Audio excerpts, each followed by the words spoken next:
बात करने के लिए लॉगिन करें www.astrotak.com। देखिए, दूब एक तरह की घास है, वनस्पति है, लेकिन घास का एक विशेष फॉर्म है जिसे दूब कहते हैं। इसे संस्कृत में दूर्वा कहते हैं। दूब यानी दूर्वा हिंदू परंपराओं के पूजा विधान में बहुत महत्वपूर्ण मानी जाती है और हिंदू धर्म की पूजा में इसका विशेष प्रयोग होता है।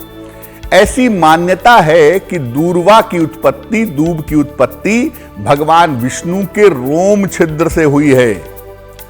समुद्र मंथन के बाद अमृत कलश को सबसे पहले दूब घास पर ही रखा गया था, इसलिए ऐसा मानते हैं कि दूब के अंदर भी अमरत्व देने वाले गुण हैं। भगवान गणेश की पूजा में दूब का विशेष इस्तेमाल होता है और उन्हें दूब अर्पित करना विशेष लाभकारी माना जाता है। केवल अगर आप भगवान गणेश की पूजा में उन्हें दूब अर्पित कर दें तो उनकी अपार कृपा आप पा सकते हैं। और याद रखिए, उनकी पूजा में आप दीपक ना जलाएं, मोदक ना चढ़ाएं, कोई बात नहीं, लेकिन अगर आप उन्हें केवल दूर्वा अर्पित कर देते हैं तो आपकी मनोकामनाएं पूरी हो सकती हैं। धार्मिक महत्व आपने समझ लिया। विज्ञान क्या कहता है, आयुर्वेद क्या कहता है दूर्वा के बारे में। देखिए, दूर्वा में यानी दूब में प्रोटीन और कार्बोहाइड्रेट ये पर्याप्त मात्रा में मिलते हैं। इसके पत्तों से जो रस निकलता है वो इतना कीमती होता है कि उसे हरा रक्त या ग्रीन ब्लड भी कहते हैं। अगर आप दूर्वा का प्रयोग करते हैं, इसका सेवन करते हैं, तो शरीर विषमुक्त होता है, पेट की समस्याएं और जलन दूर होती है।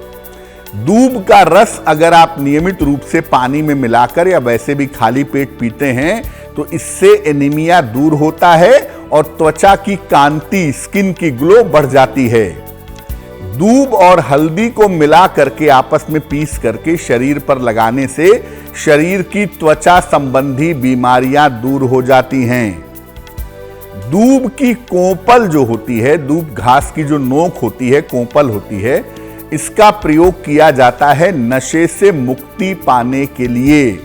तो जिन लोगों को नशे की टेंडेंसी होती है उन्हें दूब की कोंपल का सेवन करवाया जाता है ताकि उनकी नशे की समस्या दूर हो जाए। भगवान गणेश की पूजा में दूर्वा का विशेष प्रयोग होता है। भगवान गणेश को दूर्वा कैसे अर्पित करेंगे? देखिए, अगर आप भगवान गणेश को दूर्वा या दूब अर्पित करते हैं तो ऐसा माना जाता है कि आपके जीवन में चली आ रही बाधाओं का नाश होता है। साथ ही साथ नियमित रूप से दूर्वा अर्पित करने से धन संपत्ति की प्राप्ति होती है। भगवान गणेश को जब आप दूर्वा अर्पित करेंगे तो 3 गांठ की दूर्वा या 5 गांठ की दूर्वा अर्पित करनी चाहिए।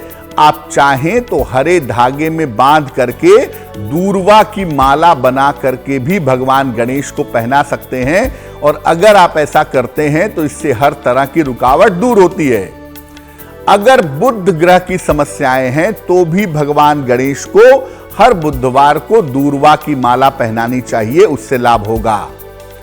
दूर्वा, मोदक और हल्दी, अगर ये 3 चीजें आप भगवान गणेश को हर बुधवार को अर्पित करें और आपका विवाह नहीं हो पा रहा है, विवाह होने की इच्छा पूरी नहीं हो पा रही है, तो वो इच्छा जल्दी से जल्दी पूरी हो जाती है। देखिए, घर में अगर आपके मिट्टी है, आप फ्लैट में नहीं रहते, आप ग्राउंड फ्लोर पे रहते हैं, तो आप अपने घर के बाहर जमीन में दूब लगा सकते हैं। और अगर आप फ्लैट में रहते हैं तो आप एक गमला ले लें और गमले में दूब लगाएं। अगर आपके घर में दूब लगी रहेगी, आप नियमित रूप से उसकी देखभाल करेंगे, वो फूलेगी फलेगी, तो घर में शांति और समृद्धि दोनों मिलेगी। भगवान गणेश को दूर्वा अर्पित करें, रोज सुबह करें तो बहुत अच्छा, नहीं तो जब कोई महत्वपूर्ण काम हो तो भगवान गणेश को दूर्वा अर्पित करें और घर से निकलते समय उस दूर्वा को, उस दूब को अपने पास रख लें। जिस भी कार्य के लिए आप जा रहे हैं उस कार्य में, हर कार्य में आपको सफलता मिलेगी। अगर बच्चे चंचल हों या बच्चों की सेहत खराब रहती हो तो दूब को हरे धागे में बांध करके उन्हें गले में पहना दें या उनकी बाह में बांध दें इसको हफ्ते हफ्ते भर पे बदलते रहें। अगर आप ऐसा नियमित रूप से करेंगे तो दूर्वा का पूरा फायदा उठा सकेंगे। और दूर्वा का सबसे अच्छा फायदा यही है कि आप अपने घर में गमले में लगा लें उसको, जितना वो फूलेगी फलेगी उतना ही आपको लाभ होगा।